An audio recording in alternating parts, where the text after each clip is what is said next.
Maybe we can email her. We have a podcast. Can you can you imagine? Hi, Robin Hobb. This is Emma from the podcast Is Fitz Happy, where we rip apart your book and like really question the decisions that you make as a writer. Could you answer a few questions?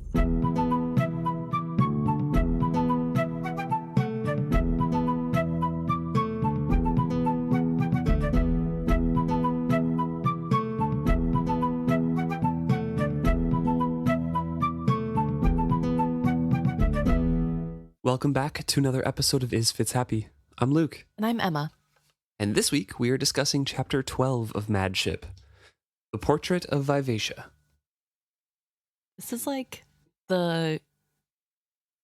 it's not the climax, but it is the start. It's the beginning of it, yes. It's the start of all the stuff going down with Brashen and Althea, I think. Yeah, this is the start of the climax of the whole trilogy, right? This is where the catalyst of like, oh, things are starting to come together now. Mm-hmm. We now see the trajectory of this book. The main characters now know. Yeah, we can start this off for real.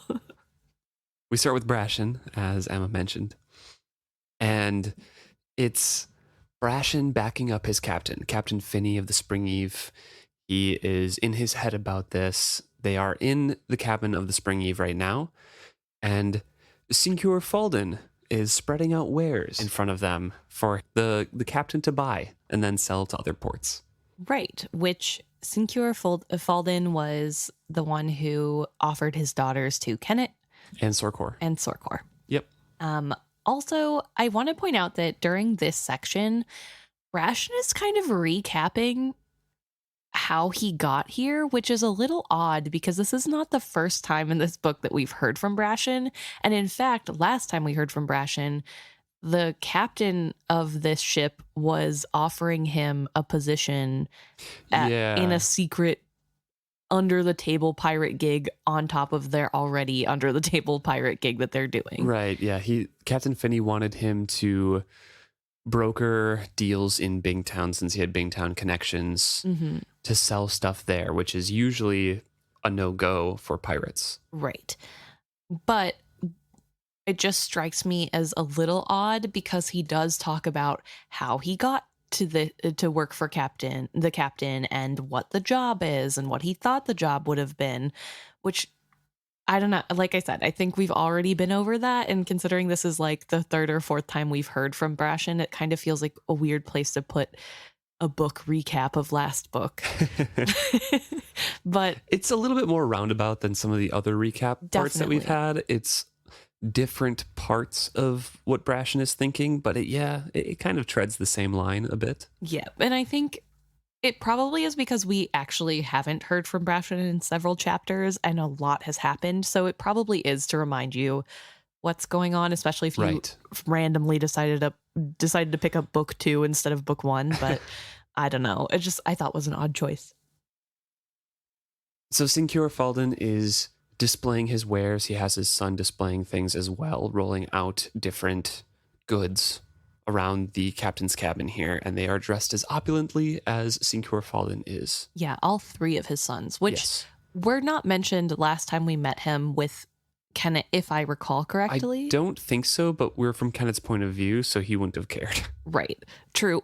Or his sons wouldn't have needed to be there because it seems like his sons are part of the business of selling the wares, not acquiring the wares. Right. And Brashen goes into a huge detail about how opulent Sincure Falden is and how he is a merchant through and through. He likes the story of each of his wares, trying to sell the prospective buyer on them.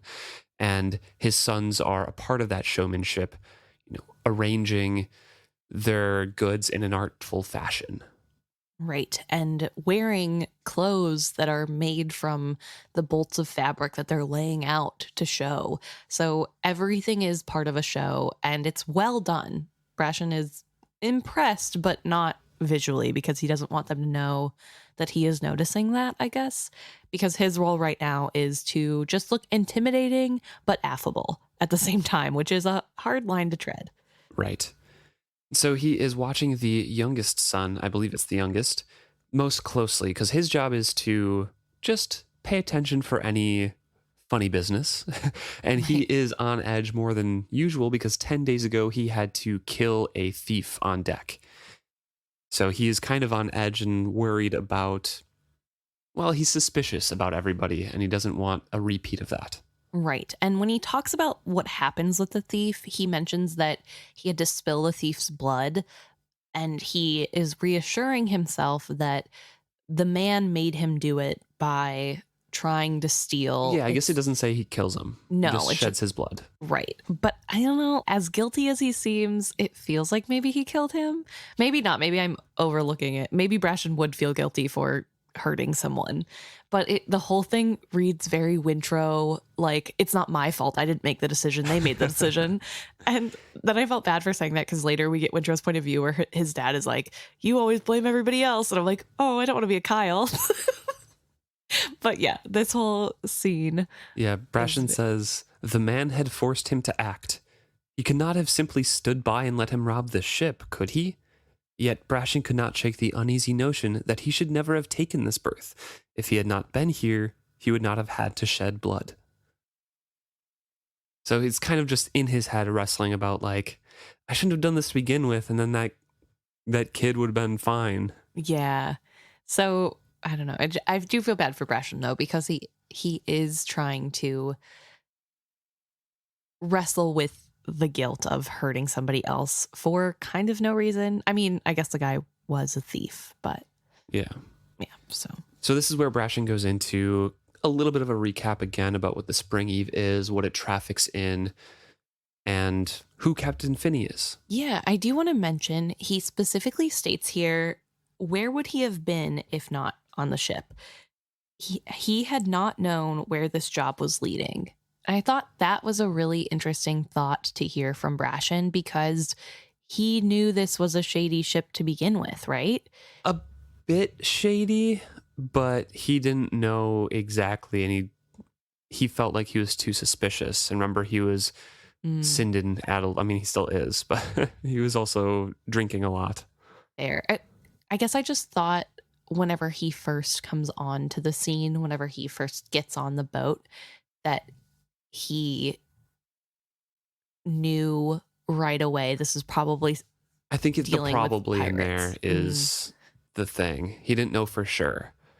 And I think he's looking back on that and being like, oh, I was so innocent then because I've had to do everything for Captain Finney. I, spilled blood on the deck, and we're not just kind of dealing with maybe some ill-gotten goods. We're basically just bartering all pirate goods. Fair enough.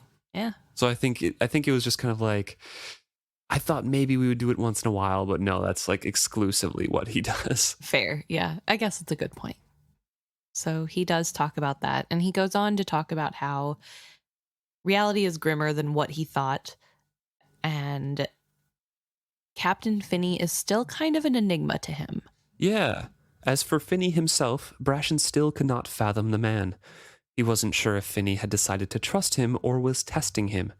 The man's disarming frankness was a guise used to gull the most disreputable merchants who traded with him. The stout man could never have survived all his years in this trade if he were actually as trusting and open as he appeared to be. He was a capable man on board his ship and adept at charming people. However, Brashen suspected that he was capable of near anything for self-survival. At some time, a knife had left a long mark across his belly. The ridged scar was at odds with the man's seemingly affable nature. Ever since Brashen had seen it, he had found himself watching his captain as closely as he did those whom came aboard to trade. And that suspicion does serve him well, but Brashen still isn't like the tactful kind of speaker. Yeah. Seems to work out kind of well in this situation. It's just kind of, I think, I don't know. Brashen is pretty quick on his feet and pretty quick to understand the situation that he is in, but he has no idea on how to act on that knowledge. I wouldn't say no idea, but he's not as competent as other characters in the books. Yes. He's not the worst. No. but it's a well written degree of nuance in there that he's not the best either. Yeah.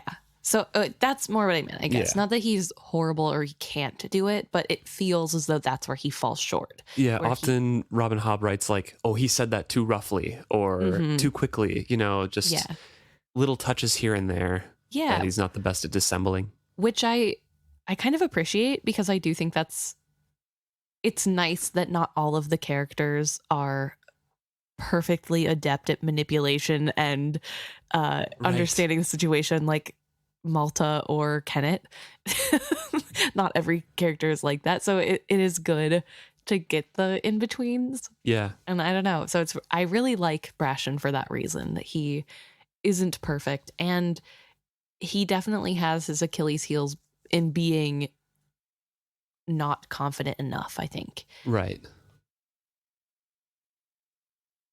So he is watching Captain Finney haggle with Sincure Fallen, and we get an example in real time of Captain Finney being discerning and a great haggler, where he taps 12 different pieces of jewelry amongst a whole fabric that was stitched on the back, full of different kinds of jewels and baubles and trinkets.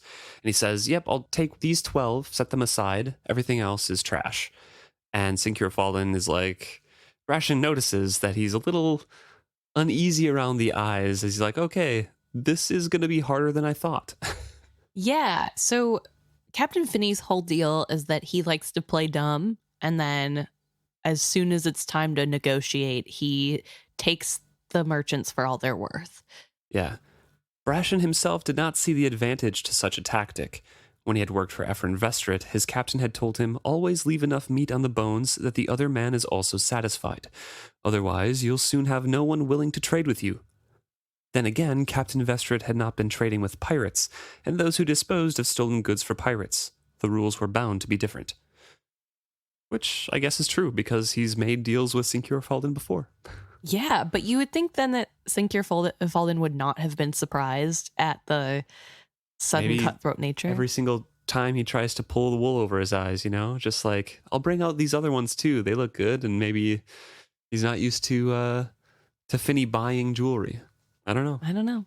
Either way, it is interesting, and it is cool to see a character who is kind of cutthroat in a way that we're not affected by any decisions that he makes truly as readers, and he is just a side character. We don't get his point of view, but he definitely is an interesting character to know. I would love to have one chapter in his head.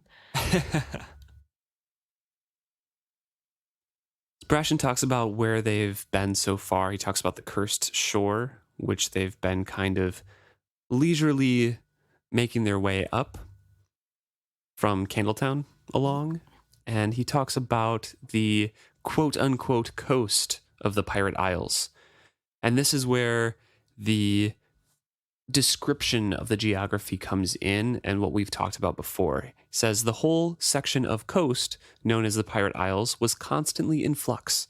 Some claimed that the multitude of rivers and streams that dumped into the inside passage around the Pirate Isles were actually one great river, eternally shifting in its many-channeled bed. Brashen didn't care much if the streaming waters that emptied out into the channel were one river or many. The facts were that although the warm water mellowed the climate of the Pirate Isles, it also stank, followed boat bottoms at a prodigious rate, weakened ropes and lines, and created billowing fogs in every season of the year. Other ships did not willingly linger there. The air was humid, and what fresh water they took on turned green almost overnight. If the Spring Eve anchored close to shore, insects swarmed to feast on the crew. Strange lights danced often on these waters, and sound traveled deceptively. Islands and channels shifted and disappeared as the wandering rivers dumped their silt and sand, only to have a storm, rain, flood, or tide gulp away in a single night all that had been deposited during a month. He talks about a little bit of his memories from the past, just hazy memories of everything. But this is changed. Yeah. And before we get into how things have changed and his now willingness to think about his time as a pirate, I wanted to point out that this description of the Cursed Isles as having just kind of oddness about it really struck me this read through as potentially another fallen elderling site. Yeah, possibly. The Cursed Shores are talked about quite often, and it's been around forever. And it's something that acts unlike other Elderling cities. So I mean, it's possible. Yeah, I'm wondering if this is one of the ones that is under the water, Maybe. because that would make sense why there's lights in the water and sound carries weird. Like maybe the memories sometimes pop up. I guess usually you only see the memories if you're touching the stone in some way. But I'm just thinking about how potentially, if it's under the water, there could be weird things going on. The Elderling City, it also kind of would make sense to me why there would be, the waters are so weird. It makes me think of the Rain Wilds, where not necessarily to the extent of the Rain Wild rivers, but it does rot boats. Like the water in this area rots boats. And It's because it's warm. oh, but I mean, it rots it weirdly quick and ruins the true. ropes and just has a weird stench, which we know that the Rain Wild rivers also do. So I'm just wondering if maybe there's also not as big of a reserve, but some silver in those waters as well, which Maybe.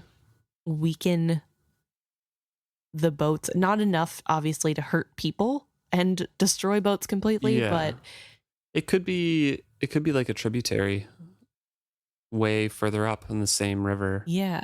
It kind of comes down. I don't know. I mean, I guess there's also no mention of the curse that happens in Bingtown happening here. Right. But if there weren't any if this wasn't a place where dragon eggs were kept, there wouldn't be any remnants of dragons to curse, quote unquote, the people. Right. So I don't know. It just was a thought that I had. Obviously, there's no way to prove it. Kind of a tinfoil hat theory, but I thought it would be interesting to think of it as a potential site of an old Elderling place. It's a good in-story explanation. I honestly just kind of read it as your typical older fantasy / tall tale / folktale myth. Like, this is a bog. This is like the marsh with the will-o-wisps, the strange odd lights dancing on top of the waters and luring people away, and people going kind of crazy on there. Because we know the fool was astounded that Fitz told her, well, I told Beloved, I guess, that he and Night Eyes walked along the Cursed Shores for a while and came back, because no one does that. Yeah. So I just kind of read it as a typical like folktale kind of thing. But it makes more sense to have an in-story explanation, I guess. Yeah. I don't know. I guess it could also just be it's a pirate town, so it's secretive and spooky. Right. Which is also fine. Well, this isn't just a town, it's the whole shore too. Yeah. Which is incredible to think about, how you would even have charts for this. Yeah. If it keeps changing with the different channels. But I suppose the whole like delta here along the whole coast. right. But I suppose there can only be so many variations, right? So even if it changes every season and they're moving, how much could it possibly move? Yeah. It's all going to be somewhat in the same area. No, I mean, obviously it could be miles of difference, but I don't think you're going to have like, there's 3 rivers here, and then tomorrow or a month from now, there's no rivers for the next 50 miles. Like, right. Yeah. I don't know. It just, maybe, I don't know. It's a magic world. For all I know, it does. It's the labyrinth of a magical island, but I don't know. Just a thought I had going on. It also goes to show that it is difficult for the other kingdoms and civilizations and societies to traverse the Pirate Isles and oust them from this area. Right. It's difficult to travel, difficult for boats to maintain themselves, especially if you don't know where you're going. Yeah, and on top of that, Brashen starts talking about how when he was taken captive and was forced to be a pirate for a little while, which would have only been 10 to 15 years ago, the places on this island were few and far between, and they were pretty sparse. It was a bunch of people that were just desperate to escape Yeah, their situation. he says them as the villages were tiny clusters of decaying huts. The only residents had been desperate men who had nowhere else to go. They had not been swaggering pirates, but little more than castaways who lived off whatever trade the true pirates brought to their tiny settlements.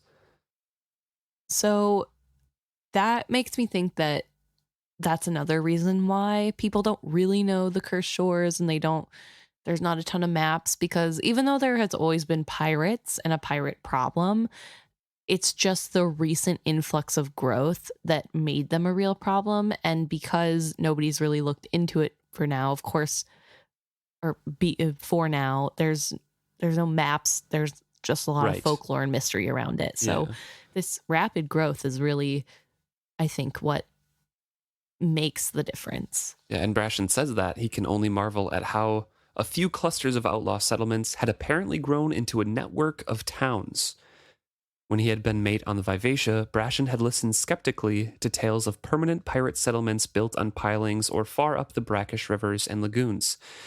Since he had begun sailing on the Spring Eve, he had gradually formed a different picture of these shifting islands and the bustling settlements that clung to their unreliable shores. Some were still little more than places where two shops might stop to trade goods, but others boasted houses with paint on their boards and little shops along their muddy streets.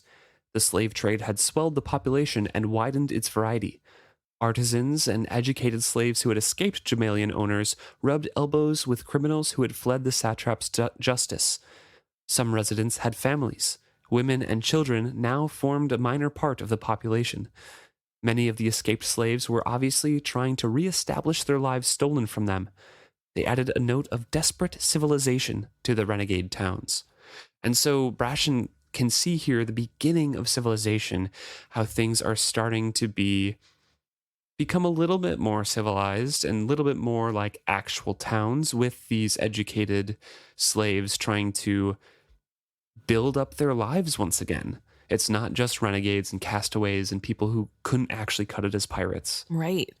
Yeah, times are changing. And I think this really also goes to show just how much Kenneth's luck is helping him, right? Like, if he had tried this before now, it wouldn't have worked because there wouldn't be enough people. And also, if he wouldn't have started freeing more slaves, there would still not be enough growth to help create a town or a society big enough to be worth ruling over. And the people involved in it, families, are going to want a leader or something more legitimate than just pirates and renegades. They escaped that. So if there's more of an influx and a defining quality of we're trying to reestablish normalcy, they might be a little bit more for a king. Right. So timing is great for Kenneth. His luck works again. So Brashen talks a little bit about navigating these isles, and he says that he suspects there are private charts, but Captain Finney seems to be operating just from memory because he never shows it to anybody, which goes to show how far he trusts anybody. Right. But Brashen is making his own little charts that he is drawing down and scribbling on. Yeah, he specifically says that kind of untrustworthiness begets me retaliating with treachery. The treachery is me stealing scraps of paper and making my own map, which he would definitely, the captain would definitely see as treachery. But it's just such a funny, like, he's like a swarthy pirate who is also somebody who can be treacherous, but the treachery is just drawing a map. drawing. He's just doodling in his free time. So it's a really funny juxtaposition. I don't know, seeing Brashen after such a long time has been very nice. I enjoy his point of view. Brashen does point out that a good part of Finney's value as captain depended on his arcane knowledge of the pirate isles. He would see Brashen's careful hoard as a theft of his hard-won knowledge. Brashen saw it as the only long-term benefit he might carry away from this voyage. Money and Sinden were all very well, but they were too soon gone. If fortune forced him into this trade, he would not sail as a mate forever. which is a little bit of a change from his mindset before. He didn't really know where he was going or what his future held. He was just fine with getting Sinden Right. and spending his money. And now, yes, he still has a lot of Sinden and is still using a lot of Sinden, but he is looking forward to a future where he's not on board anymore. Right. So there is an illustrated scroll that Finney holds up, and Finney jumps or nudges Brashen out of his reverie here and says, "What do you think this is worth?" Brashen recognizes it as a pretty nice copy of the Contradictions of Saw, but too familiar a knowledge of such things might indicate to Finney that he was not illiterate. He gave a shrug. Lots of pretty colors and fancy birds. So Brashen is in this conversation playing dumb pirate, and Finney keeps asking him these questions like, "Hey, what do you think this is worth? Yeah. Where do you think this could buy?" Like, it's a all really, these kind of things. Yeah, it's a really interesting tightrope walk between the two of them where Brashen needs to come off as capable enough to be able to keep the job and his safety, but not so capable that he's a threat to Finney. And also, I think this role he's played multiple times, so he's good at it now. Yeah. And I think Finney uses it as a negotiating tactic. So he, right in front of the merchant, "What do you think this is worth?" "I don't know, probably not much, but maybe some in the right buyer's hands." And Falden has to come to defense of the item and try to convince Finney more. But I will point out that he does specifically say he cannot have too much knowledge because then Finney would know he is literate, which indicates that he is also kind of trying to play a part for Finney. And I think definitely. That's interesting to me because why would it matter if he could read or not? Especially because he comes from Bingtown and clearly from a pretty decently well-off place. I guess it gives me questions about what are the literacy rates in this world? Like, are people normally not literate? I guess in Buckkeep, probably not. People, they had the public education system where everybody could come to the hearth, but but that's in Buckkeep itself and not the town. So if you're too poor to have your kids free, are they going to learn how to read? Or are they just going to run around So you have to be kind of rich, but that's Buckkeep, which is seen as barbarian-ish to this area. So you would think that would mean that everybody then is educated to be literate, but I wouldn't think so. I don't know. Yeah. But Finney is once again poking at that Bingtown connection. As we mentioned before in the previous chapter with him, he wants Brashen to act as a go-between or find a go-between in Bingtown to sell things there. So he asks Brashen, "What do you think this is worth?" Brashen shrugs. "To whom?" Finney narrowed his eyes. "In a Bingtown shop, say." "I've seen them there, never wanted to buy one myself." Sincure Falden rolled his eyes at the sailor's ignorance, and then Finney moves on. But each time we can see a little poke at maybe in Bingtown. Yeah. It also really gives that feel that Finney is maybe on to Brashen. I don't think there's much to be on him about, though, because he gave relatively the truth. Yeah, but I think, I don't know, especially this chapter makes me feel like Finney is not as trusting of Brashen. I think he's just a suspicious guy in general. Yeah, but I mean, Brashen thought that he understood the level of mistrust from Finney, and I feel like this chapter shows that there's even less trust than previously thought. Right. And then on top of that, it feels like Finney, true to his character, is trying to catch Brashen out in a lie, and these are all little tests. And even if it is, I think you're right that it's mostly brought off the thing of him trying to push Brashen into being the go-between for Bingtown. I think that's what it starts as, but I think it morphs into him realizing that maybe Brashen isn't the person that he thought he was. Right. And really pushing the history. It really builds out into his character because we know what happens. They do go back to Bingtown. Brashen says, "Yeah, I'll find you a guy to sell this or whatever." And Finney leaves that night without Brashen coming back to the ship. It's the same day. He doesn't even wait. He's just something smells off. Brashen wasn't even going to turn him in. But he was just going to abandon ship. Well, that doesn't happen this chapter, though. No, I know it doesn't. But that's it fits into his character, I'm saying. True. With the suspicion of him. So Finney moves on, and he asks, what else do you have?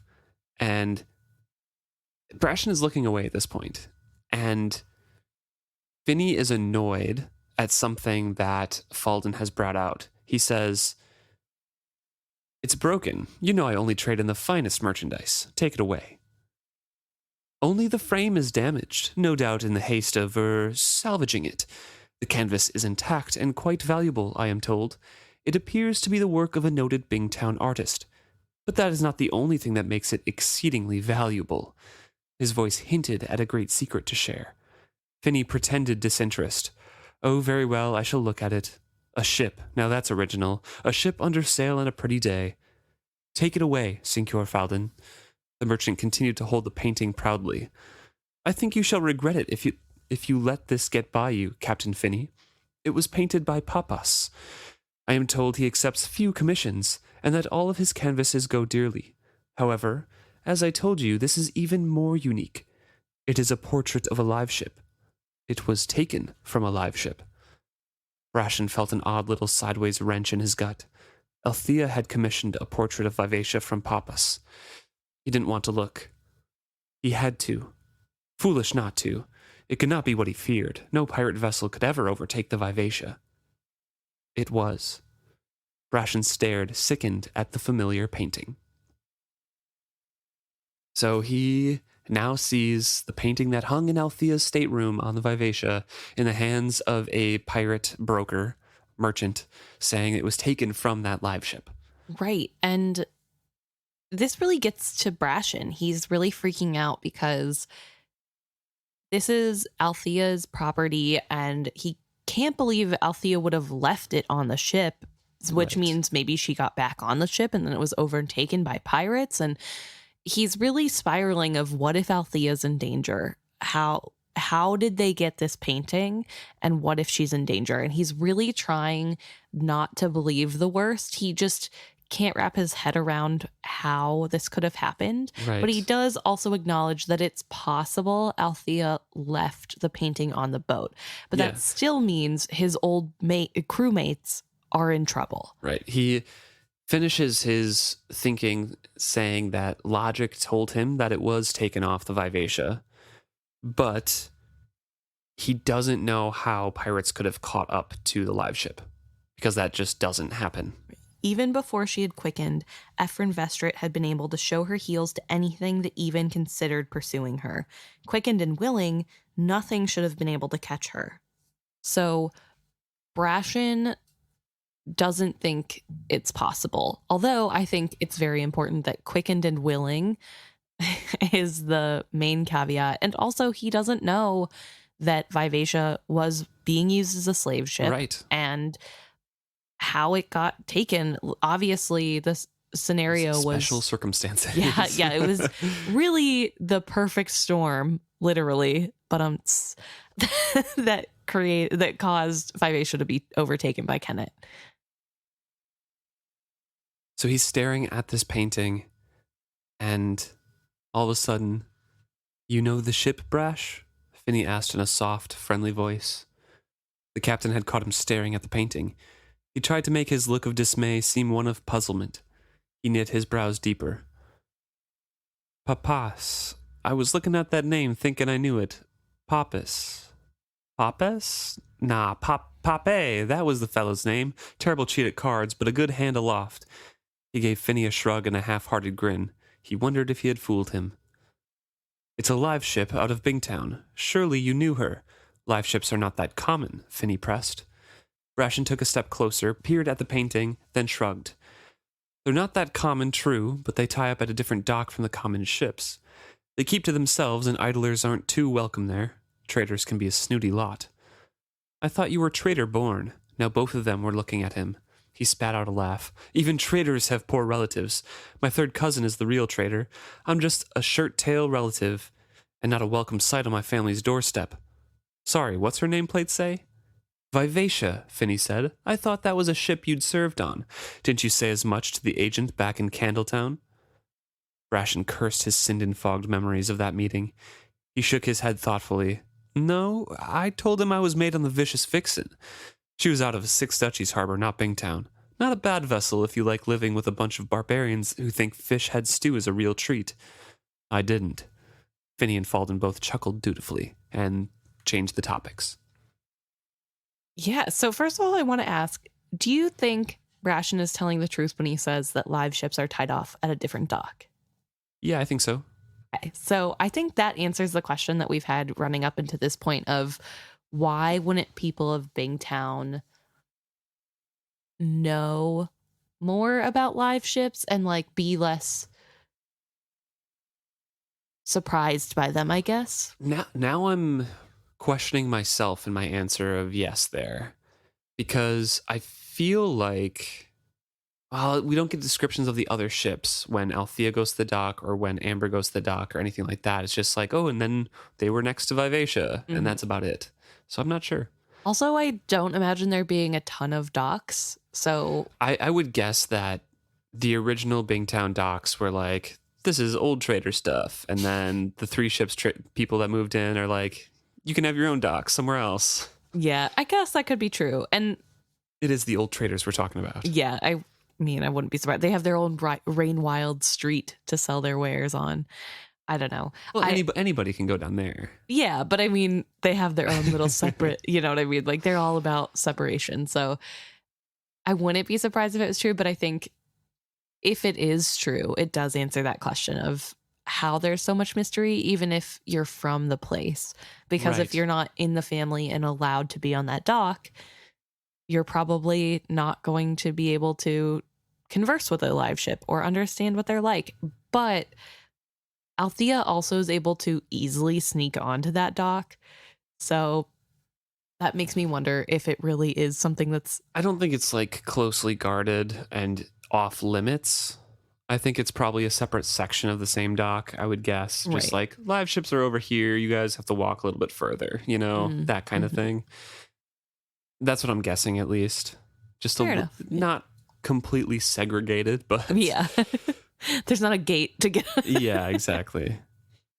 Well, either way. So that answers that question, I think. But then also, I wanted to talk about how Brashen brings up that he was on a 6 Duchies boat and how they're barbarians. Yes. And it just, I think... fish head stew. Yeah. It made me laugh because it makes me think of how Fitz talked about the mountain people. Right? Yeah. They're just barbarians. They don't know any better. They're whatever. They don't really have cities, you know. Yeah, they're not as civilized as us. And I just it makes me giggle that every single like next step up is like, oh, the place you just read about, awful.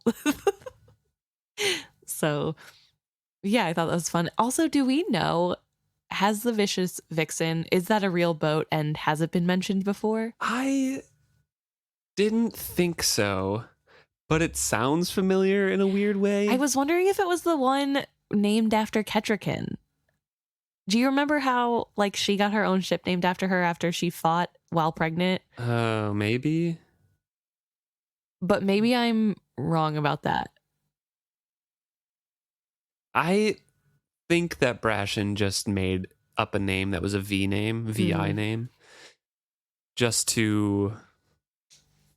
sell the story. It wasn't Vivacia. I think it sounds familiar to me because Regal calls Kettrikin a vixen. Yeah, maybe that's why I was thinking it was a ship named after Kettrikin. And vixen is also one of the dogs. Yeah. So. The dog, the mother. The dog, yes. Brashen's bonded partner. Well, that's a fun little callback then. Mm-hmm. The good pup vixen gets a name callback. So Finney tells Falden to put the painting away. He's not going to buy it. It's just not enough, really. Falden, of course, is trying to emphasize the value. He's making a big show of wrapping it back up. Brashen tried to resume his watchful air, but he felt sick. The splintered frame indicated the painting had been taken hastily. Had she been sinking as the framed painting was torn off the wall? One of Falden's boys passing near him shot him a fearful glance. Brashen realized he was glaring at no one and then rearranged his face. And he thinks about his old comrades, of how they were on board Vivacia still, and their faces float to memory. He talks about Grig, Comfrey, and Mild, the ship's boy. He also says that he hopes they had the good sense to turn pirate when offered the option, because he can't even He doesn't know that they fathom- were a slaver. Yeah. Yeah, he can't fathom that they wouldn't have made it. His need to ask the merchant what he knew of the live ship burned inside him. Was there a way to be curious without betraying himself? Brashen suddenly didn't care. Where did you get the picture of the live ship anyway? He asked. The other two men turned to stare at him. Why do you care? Captain Finney asked. His voice was not casual. Sinecure Falden broke in, obviously still hoping to dispose of the painting. The painting comes from the ship herself. Rarely is a live ship ever captured. This authentic memento of such an event is among the rarest of the rare. Brashen shifted the small plug of Sindon in his lip. Don't believe it then, he said gruffly. He met Finney's eyes. That's what was bothering me. If a man has a picture of a ship aboard, it is likely a picture of his own ship. But live ships don't get caught. Everyone knows that. It's a fake. He shifted his gaze, as if by chance, to the merchant. Oh, I'm not calling you a liar, he added hastily at the look of outrage on Falden's face. I'm just saying whoever sold it to you was probably gulling you. He smiled at the man, knowing well that insinuating that a man didn't know what he was talking about was the best way to get him to share all he knew. It worked. The trader's outrage faded to a look that was coldly smug. I don't think so. Yet I can understand why you might believe that was so. The taking of a live ship is not an ordinary feat. An ordinary man did not accomplish it. Captain Kennet did. If you know his name at all, you will not be surprised by it. Captain Finney gave a snort of contempt. That horse's ass? Is he still alive? I would have bet gold that someone would have spilled his guts by now.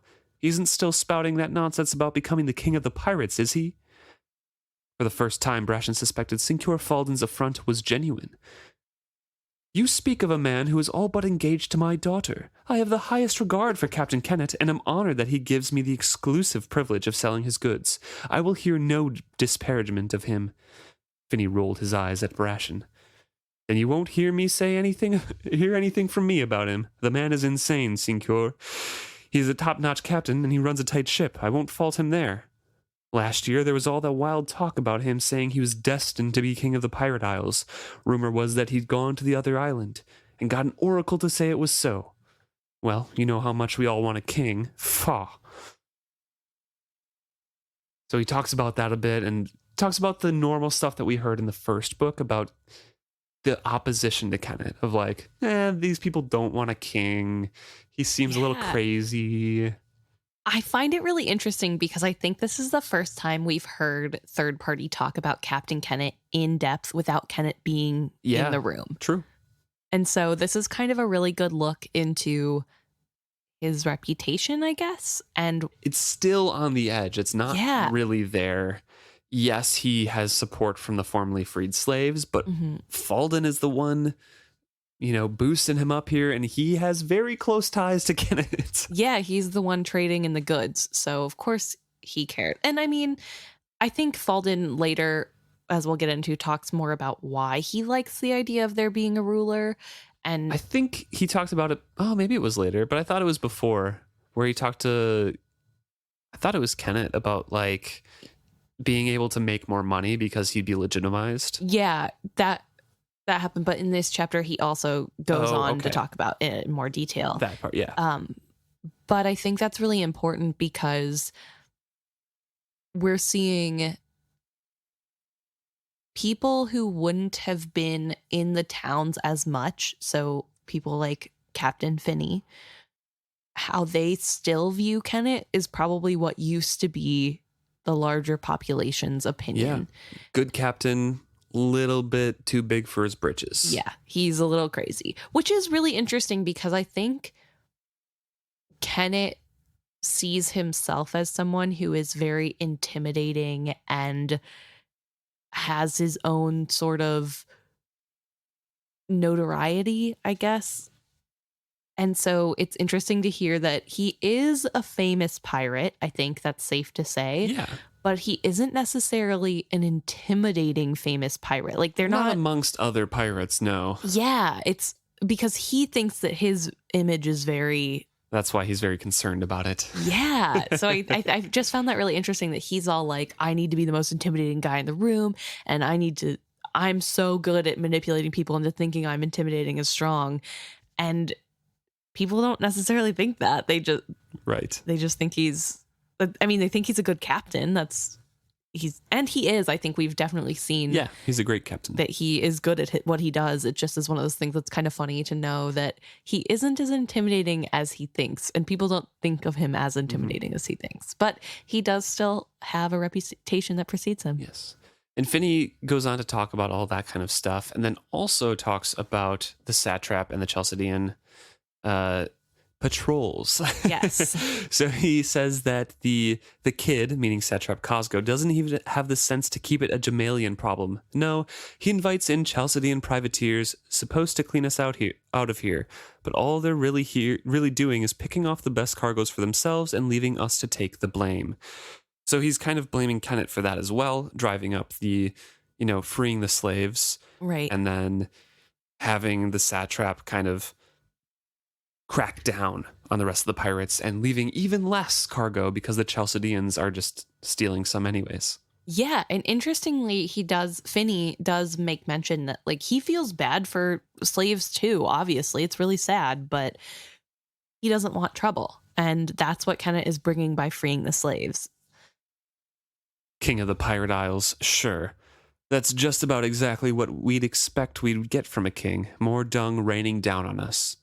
Sinkior Falden crossed his arms stubbornly. No, my dear friend.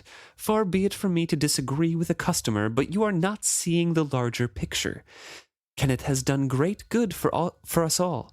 The slaves he has freed have joined us, supplying our towns with artisans and craftsmen, not to mention fertile women, who used to flee to us, murderers and rapists, thieves and cutthroats.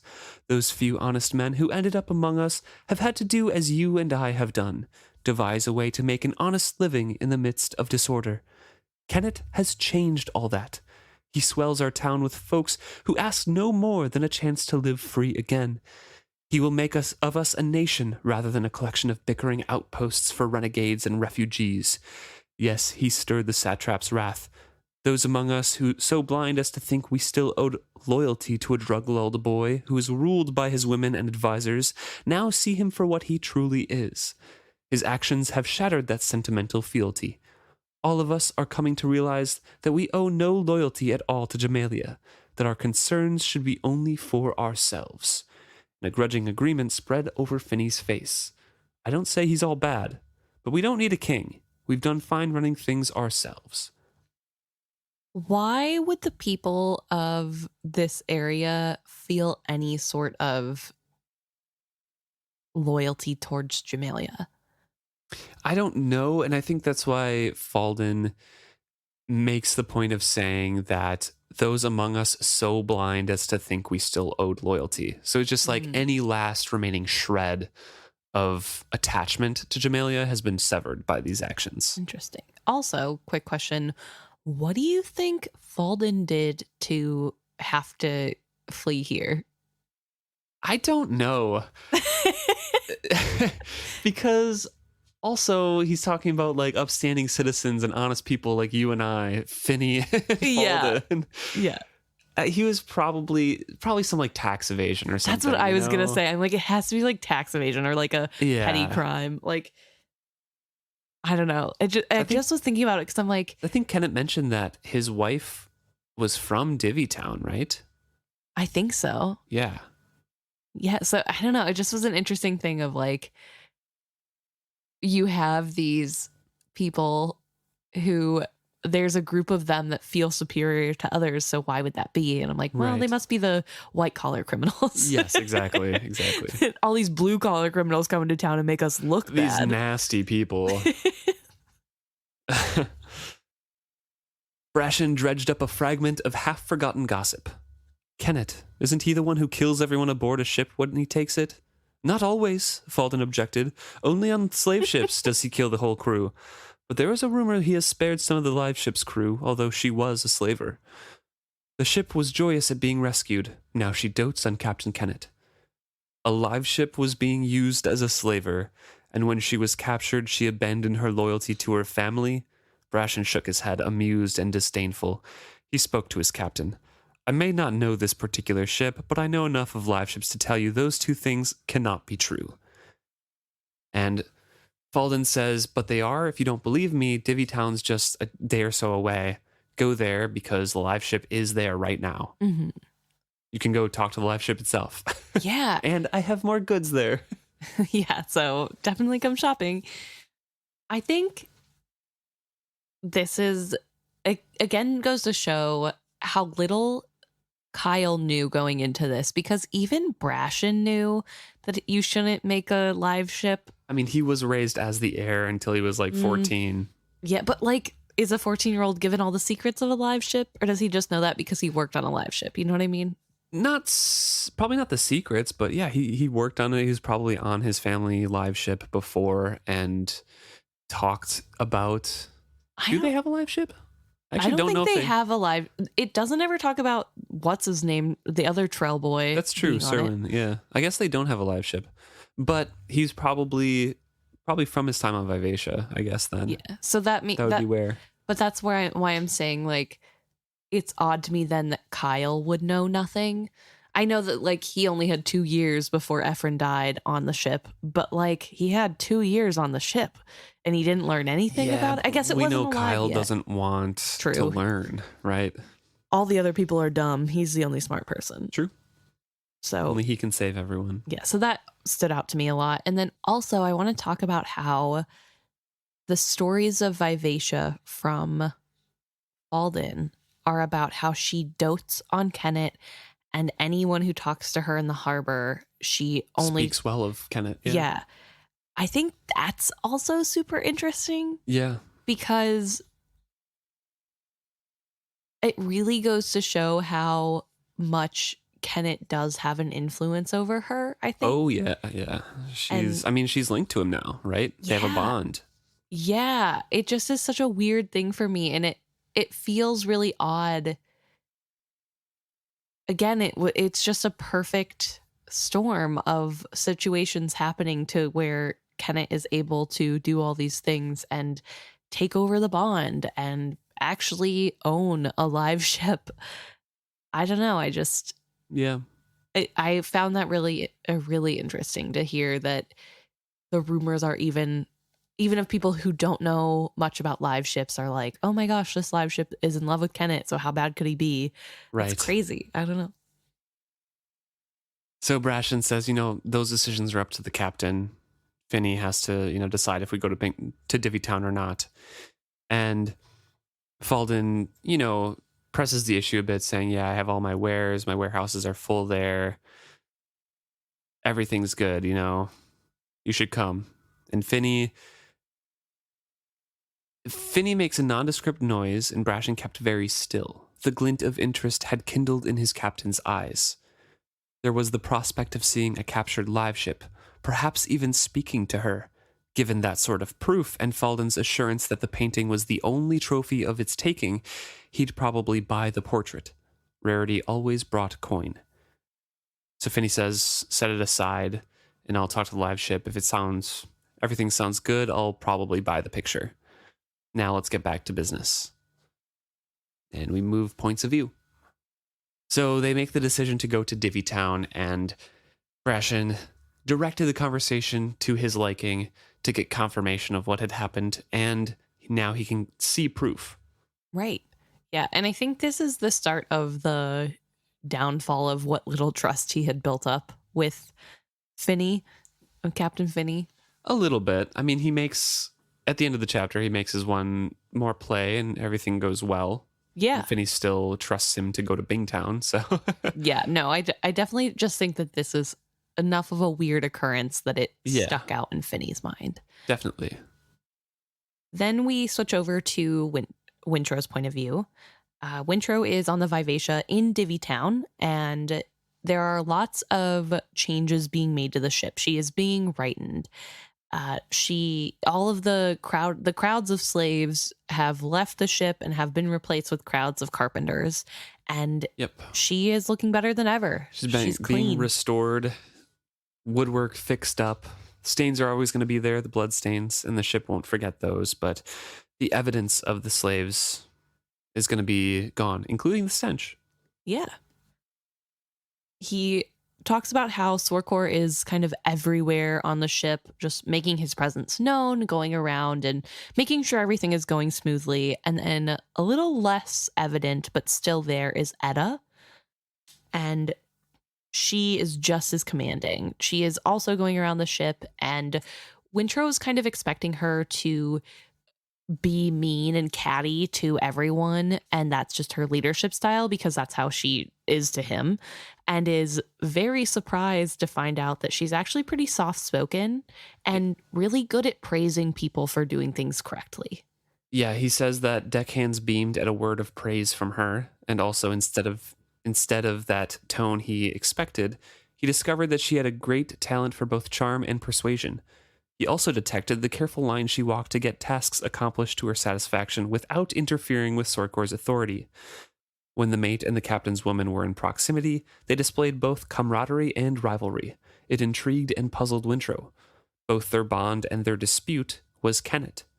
How could one man command such loyalty from such diverse people? At the monastery, one oft-repeated old saying was, "Saw's hand can fit around any tool." It was usually uttered when an unlikely novice suddenly bloomed with talent. After all, Saw had a purpose for all things. It was the limit of humanity that those reasons could not always be perceived. Maybe Kennet truly was a tool of Saw, and was aware of his destiny. Wintrow supposed that stranger things had happened. He simply could not recall any.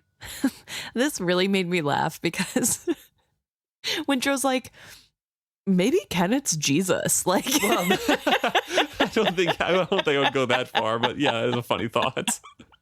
like I think it's more so maybe Kennet knows what he has to do and was given that knowledge by Saw. Maybe Saw talked directly to Kennet. Yes, and knows exactly his purpose on Earth or on the realm. I need somebody to make a t-shirt with Kennet on the cross. Maybe don't put that in the episode. Maybe that'll be our meme. It'll just be Kennet on the cross. He commanded Vivacia for our sins. Oh no. Oh no. So Wintrow is contemplating that. He's observing that on board Vivacia and seeing the different kind of leadership styles and them meshing quite well with Etta filling in Sorkor's shadow, but also being commanding, not overstepping herself and being very aware socially of where she is. He raps on the door to his father's room and his room, since he technically shares the room with his father, although he mostly sleeps on next to Vivacia. Right.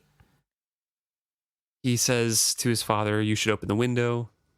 And Kyle, of course, is Kyle, but even more so because he is paranoid of everything now. Yeah, Kyle has kind of gone a little crazy.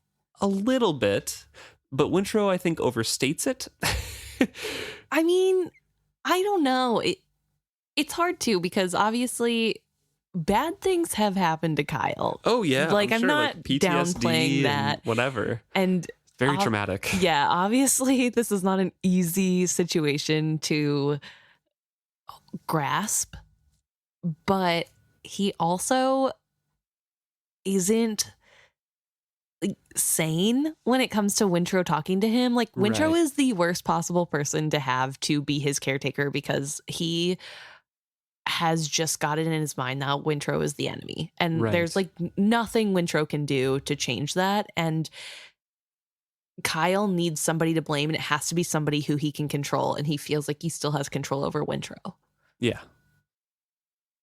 Wintrow hands over his food and Kyle scarfs it down and says, What sort of manners do you expect a man kept like a dog in a kennel? There are no longer any guards on the door. I asked some days ago if you might be allowed out on deck. Kennet said you could, so long as I was with you and took responsibility for you. It is your own decision to remain in this room as if it were a cell. I wish there were a mirror in here so I could see if I look as stupid as you think I am, his father retorted sourly. He snatched up a wheat cake and wiped out the bowl with it before he bit into it. You'd like that, wouldn't you? He muttered around a mouthful of food. You could trot along beside me on deck and be oh so surprised and horrified when some sneaking bastard put a knife in my ribs. Then you would be rid of me for good and all. Don't think that I don't know that's what you want. That's what this has all been about. Not that you have the guts to do it yourself. Oh, no, not the boy in the skirts. He prays to Sa, rolls his big brown eyes, and sets it up for others to do his dirty work. What's this? Ald tea, and if I wanted so badly to be rid of you, I'd have poisoned it. Wintrow heard with a shock, the heartless sarcasm in his own voice. His father halted with the mug halfway to his lips. He gave a hoarse bark of laughter. No, you wouldn't. Not you. You'd get someone else to poison it, and then you would give it to me, so you could pretend none of it was your doing. Not my fault, you could whine, and when you crawled back to your mother, she would believe you and let you go back to your monastery. Wintrow pinched his lips together. I am living with a madman, he reminded himself. Conversing with him is not going to bring him to his senses. His mind has turned. Only Almighty Sa can cure him, and only in his own time. He found a modicum of patience within himself. He tried to believe it was not a show of defiance when he crossed the small room and opened the window. So I do really want to point out that Kyle in this scene really makes me feel like he is embodying all of the worst of the traits that he was trying to push onto Wintrow. Oh, yeah. The cowardliness. Yeah, just the cowardliness and the not being able to make any decisions, not doing anything, not trying to get himself free. I think, or even trying to live under the new rules. I think that is just exactly what Kyle is now doing. And to be honest, the place that Kyle is in is still way better than what he put Wintrow through. Even with all of the stuff, I would argue, even with all the stuff that has happened, obviously him getting to this point was pretty traumatic, but the way he has been treated and the things done to him are still not nearly as bad as the stuff that he allowed to happen to his own son. And Wintrow was able to keep his head up and did what he needed to do and he still moped. I'm not trying to make it seem like Wintrow was perfect and, He did have Vivacia to speak to and True. kind of put him on the right course. But, emotional training. Yes, and true. meditation training. True.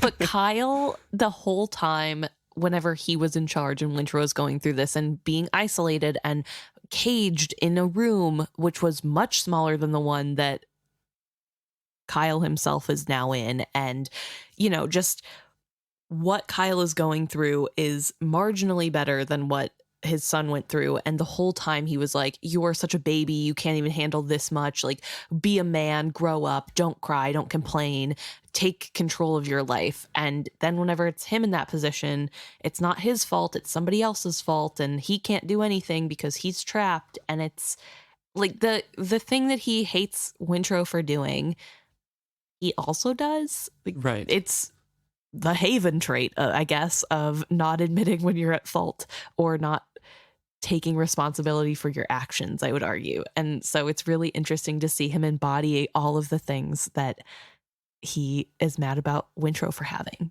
And that's the most Haven thing about Wintrow. All right. So with that being said, this is where it comes in, where I mentioned I don't think he's entirely crazy. Yes, uber paranoid. Yes, kind of going a little insane, but he's not wrong about Wintrow in this instance. Wintrow would never stoop down to kill his father. No. That's what Kyle doesn't understand. But if he was of the mind to kill his father, he would not want to do it himself. I truly, truly believe that's the kind of... No, it's not about murder. Wintrow's not a murderer or anything like that. But just any kind of unsavory act, he does want to distance himself from that. He does want to create that separation, it's not my fault. I didn't mean to do this. I am clean in this. The whole freeing the slaves thing. Right. Yes, that was a moral quandary. Yes, he I think did the correct thing, but it resulted in a lot of bad stuff, right? But Kyle's not exactly wrong about how Wintrow thinks here. He gets a lot of the details incorrect, but the general idea of Wintrow wanting to separate himself from some things is correct. Now, the reason for it also might be wrong, because Kyle thinks he's just cowardly, right? Doesn't want to get his hands dirty or whatever. Wintrow is just morally objecting to all of that kind of stuff. But if something did happen where he was a cause of it that was morally objectable, Wintrow's like, it's not my fault. I didn't do it. Okay, so I somewhat disagree with this. I do agree that this is kind of a trait of Wintrow's. I will argue he is only 14, so of course he can't he can't really own up properly.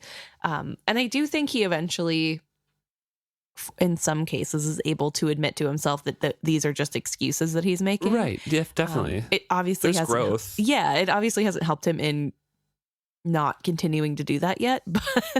But I do think that there is growth there. I think if Wintrow was the kind of person who didn't care as much about murder, like if he could get to the point where he's like, yeah, my father should probably die, I think that would be the point where he doesn't care about getting his hands dirty anymore. Like I don't see a world in which... That's why I kind of excluded the murder thing, I guess, in the second half of my argument, because I realized that as I was talking through.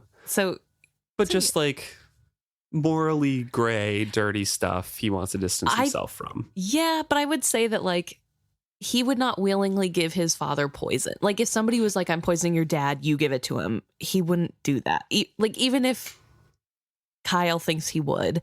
No, but I could see a situation where somebody hints at it like, oh, your father, like he's often thirsty, right? Like, it's a shame that he's still taking up all of our supplies. Here, bring him this tea or something, which would be like, I don't know if it's poisoned or not.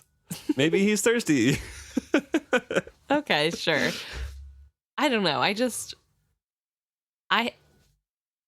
think it is him making the worst of Wintrow's traits. Oh, definitely. 100%. Which, yeah, I don't think you're arguing against, but yeah, I don't know that I agree that he's right necessarily. I don't think he's 100% right either, but I think he like strikes a nerve with Wintrow. Oh, yeah, definitely. I guess in that case, yeah, you're correct. It is the thing that Wintrow is most self-conscious about. He is like a middle schooler, Kyle, because he really knows how to find your weakest link and then hit you on that and like really insult that to really hit the mark. So Kyle eventually brings the conversation around to Kenneth, asking, is he going to ransom us?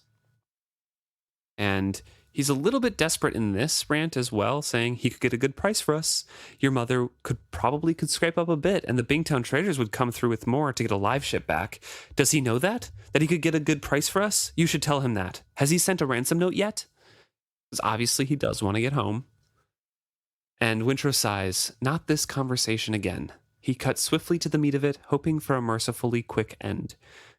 He doesn't want to ransom the ship, Father. He intends to keep it.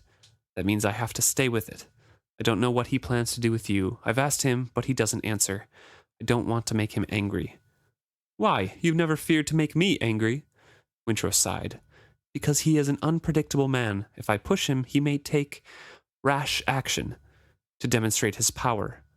I think it was wiser to wait for him and see that he has nothing to gain from holding you.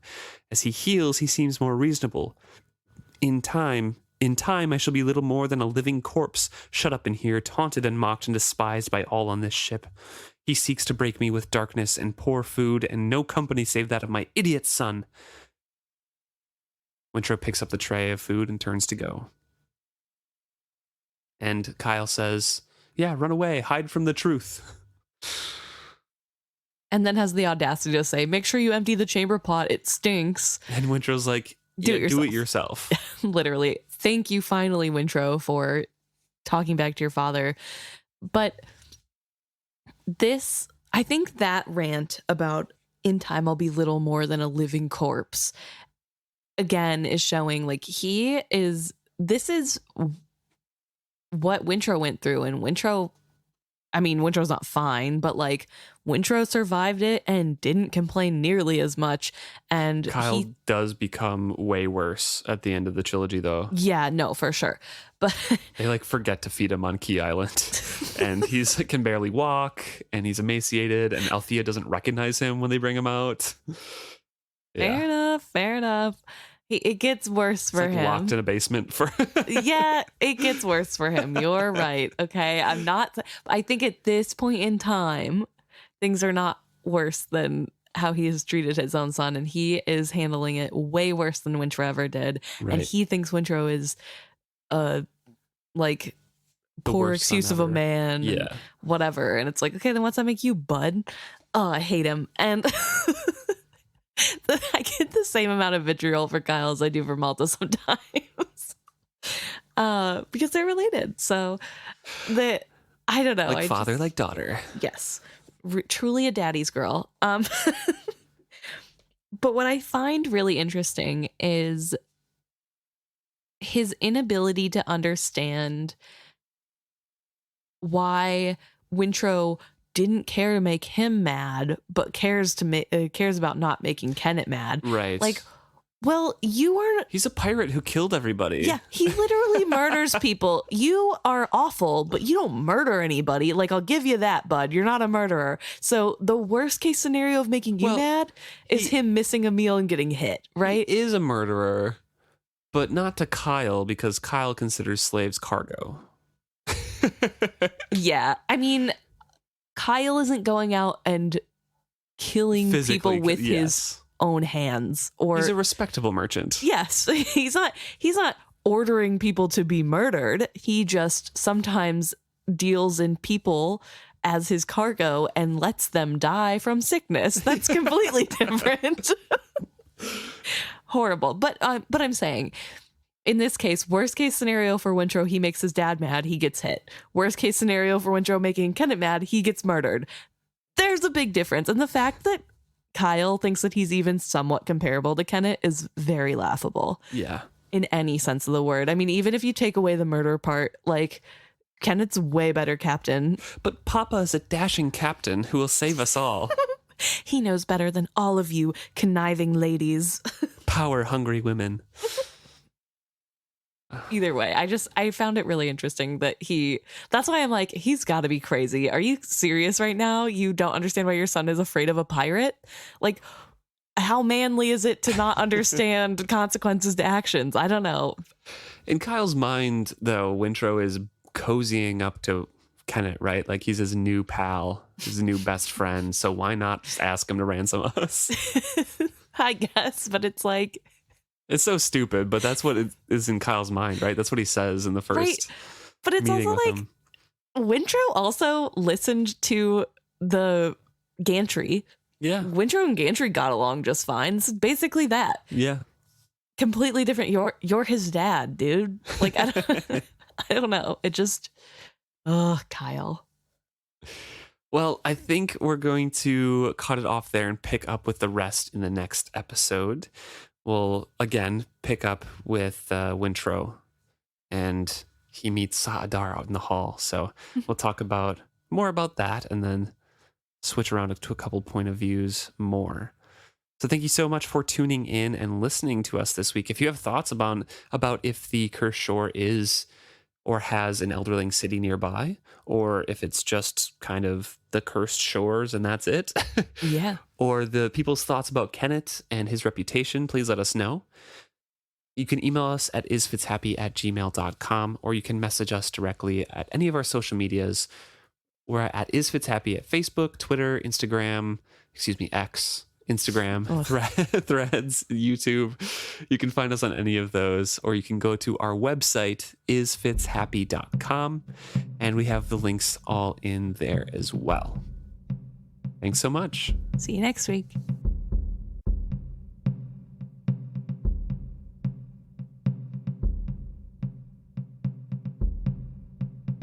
So we're going to jump right into some stuff that you guys have brought to our attention. First, I'm going to start with an email brought to us by listener Melissa about Malta and Rain's going away party. Yes. I believe this is for episode 162.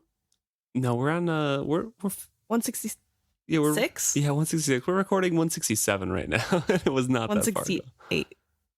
Oh, 167. Yep. I don't know. I can't count. Anyway, so this is, I guess, 166 then. And Melissa is talking about how this is peak Malta content. Yes. And yeah. I agree. And how Melissa believes that Malta got her ideas of love and romance from crappy romance novels. Definitely crappy romance novels. Yeah, and maybe some serialized version in this passed time around period. between her and her friends, maybe stolen from Kefria. yeah, and from eavesdropping on the adults talking about love and romance, and just piecing those together. And it is very childlike in what they believe romance is and what love to be, and it does fit that feeling of a kid having their first romance, which I would agree.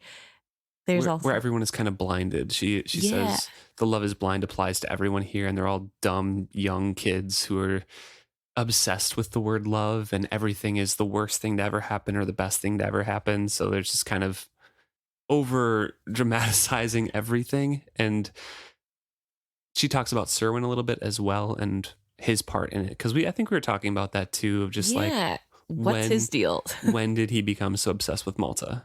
Right. And Melissa says that maybe the reason that he's so interested is because she's off limits, or she already has somebody vying for her attention, especially somebody as interesting as a Rainwild trader. Yeah, Melissa says that the fact that Malta is a bit of a spectacle and she is young and already courting a Rainwild makes her a bit of a hot commodity.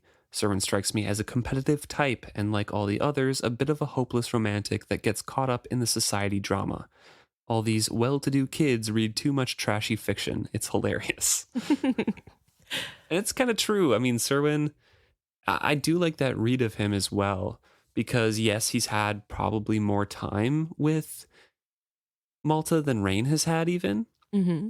But obviously he's second choice, and that eats him up inside. Yeah. And I do think, looking at it through that lens of them all being kids, well, especially with Malta egging everything on too. Yeah, she's definitely stirring the pot. There's that whole sense of him wanting the forbidden thing earlier. Like, he knows he's not supposed to be treating Malta like an adult, but she wants to be treated like an adult, and so it's that forbiddenness that he likes. And now he's not even first fiddle anymore, he's second. So I do kind of like that idea that it's these kids who have spent way too much time reading romance novels, and that makes me feel better. I still don't think it explains why Malta is so good at utilizing flirting methods, but it does make more sense as to why they all are really in on this drama. Right. Melissa also says right at the end that this whole chapter just reminds her of those awful reality TV shows with shaky cam, and it's just a bunch of caught in the moment. Yes, where it swivels the camera over to catch somebody doing something. Like when Althea comes home dressed like a boy and has to pretend to be a ship's boy while waiting for her mom. Althea would keep up the act and flash the briefest glance at the camera while settling down with her plate of meat trimmings and bread. I do love the idea of this being a reality TV show. It was pretty funny. Thank you, Melissa. Yes, thank you, Melissa, for writing in and giving that opinion. I think it does bring a little bit more nuance to the thing, and it's not just Malta being devious. It's just that it's everyone is. Yeah, everybody's just a kid. They're all just kids who don't understand real life yet. And yeah, I don't know. Kids are a little dramatic. So thank you. We move over to Facebook for a quick comment on episode 165 by Degenhart. Emma posed the question, why do you think Captain Tennira readily believes Amber is in disguise and not actually a slave? And Degenhart says, Tennira believes it because it fits the plot, with a wink there. But in all honesty, Degenhart believes that the disguise is good but won't hold up to scrutiny, and if you get close and actually look at the person, you'd be like, oh, that's actually just makeup. So that right there will just kind of cue Tanira into it. And also, she completely acts differently, right? She speaks up for herself eloquently and can just talk through the whole situation of why she's there. Right. And Althea's vouching for her too. So yeah. So thank you, Degenhart, for that quick comment about 165 there, which makes me think that Melissa's was about 165. No, it was about 166 still, because Althea coming back home and talking with Malta about the whole situation. 166. Gotcha. Nice. But we do have some comments about 166 as well, also by Degenhart. Yeah.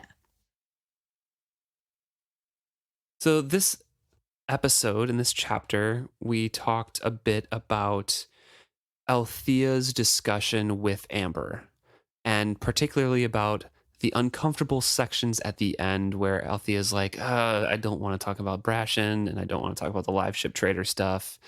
And we had a discussion about how it's portrayed, how Althea is portraying herself. Right. And specifically, I talked about not loving the fact that Althea frames the conversation as Brashen taking advantage of her while she was under the influence of something, and he like making it seem as though this was not of her control at all. Right. When really Amber is coming forward and being like, well, you're just regretting it and it's not actually that big of a deal, and kind of talking about that and how that kind of, I don't love that. I don't love it as a trope. And I don't think I touched too in depth on it, because it was something that, I don't know, sometimes in the moment, we don't really script our podcast. And so sometimes in the moment we talk about things and I don't have ideas come up. Yeah. Or just like I'll have a main point to bring up like that. But then later after our podcast is done, I'm like, oh, I could have said so much more about that. But also we try not to make these 4-hour long podcasts. So, but Degenhart did mention that nowadays it would be seen as more problematic to write a female character that says she was taken advantage of while being under the influence of several drugs. And then when someone else says, well, you did want it though, didn't you? As if discounting the feeling. Yeah. It's not. Yeah. And Degenhart mentions, like I say, it's not forbidden to write about the circumstances. It's just a different kind of approach. And Althea having a guilty conscience about having enjoyed it would be more likely the modern spin. Right. They would talk more about her feelings and a lead up into that rather than Amber just kind of confronting her like, well, no, you wanted it. Yeah. Yeah. And so it is like one of those weird things where these books are dated. Degenhart also ends this comment by saying it's one of the first times in the book where it really feels like a woman maybe didn't write this scene. And I kind of agree with that take. I think it is definitely a product of the time. I think we looked up before doing this chapters episode when these books came out, and this book came out in 1999, 2000. Something like that. We looked it up. Literally just looked it up. It's gone. It's out of my brain now. But I don't think it was obviously like violence towards women. 98. 98. So this book was written in 98. Obviously, this is something that has been around. These kind of tropes have been around for a long time. And I don't think a more nuanced conversation was being had about how women are treated and their sexual experiences should be talked about, was really thought on hard in 98. Yeah. Like this particular conversation in general is very borderline. Like it's not problematic because Althea does like Brashen, right? But if there was any wavering in the reader's mind about it, it's really blamey. Yeah. But because it's not on the line. It's just Althea lying to herself and the readers can see that. It just comes across as a little blunt. Yeah. And I think it's a product of its time. And I think that's this book trilogy in general is a lot harder to talk about than its counterparts and the rest of the series, I think, because there is some of the rest of the series. Yeah, there are other sections in other books, but you get a point of view in this one, in this series. Yeah, I think we've had somebody write in before though too and talk about how important it is to have these situations written about in the way that they are in this series, and I do agree to some extent. It's just one of those things where, as a woman, whenever I read fantasy, I don't really want to be reminded of the worst parts of reality. Right. I would love to be able to like have fantasy worlds not have that happen. Even obviously authors draw from real world experiences and real world things, but I think that's one thing that could stay in the real world in my opinion. So it's something I'm definitely a little bit more sensitive to than other people, I'm sure, and that's totally fine. But it is something that stuck out to me. So thank you, Dagenhart, for backing me up on that one. And also bringing forward the fact that it is a product of its time. Right. And it is something that is so borderline. And it would have been better to talk about the enjoyment, the guilt over enjoyment, rather than putting that blame on Brad. Right. Just exploring her feelings a little bit more of the matter would give some clarity and more depth to that conversation rather than just kind of a paragraph. Yeah. Yeah. So thank you so much for bringing that forward. One last thing. Yeah. We had a lighthearted comment on Instagram from Amir, who, just to end the episode on a little light note, says that 6 chuggas are the actual, that's the rule. 6 chuggas before the choo-choo. Chugga, chugga, chugga, chugga, chugga, chugga, choo-choo. Thank you, Amir. Okay. The discourse, chugga chugga choo choo discourse is done. The debate has ended. It's 6. I might put a pull up still. Who knows? Oh, thank you guys for writing in. It's always good to hear from you guys and to get other points of view and to bring more nuance to the conversation. It's always good to talk. It's sometimes scary doing this podcast because I do feel like there are some really delicate topics that have to be talked about when and we're doing just this. 2 humans who don't have expertise in any of that. No, so. We're not like therapists or, professionals in any sense of the word. But, it's just one of those things where sometimes it gets scary to put feelings or even just opinions of the books themselves out there. And so it's always nice that our community that we've built up, you guys are really receptive. And even when you guys don't agree with us, you guys are really nice about it. So, thank you. Yeah, we really appreciate that. And we really like hearing everyone's opinions and bringing all the opinions together. So thank you so much for writing in this week. And we look forward to what you have to say next time.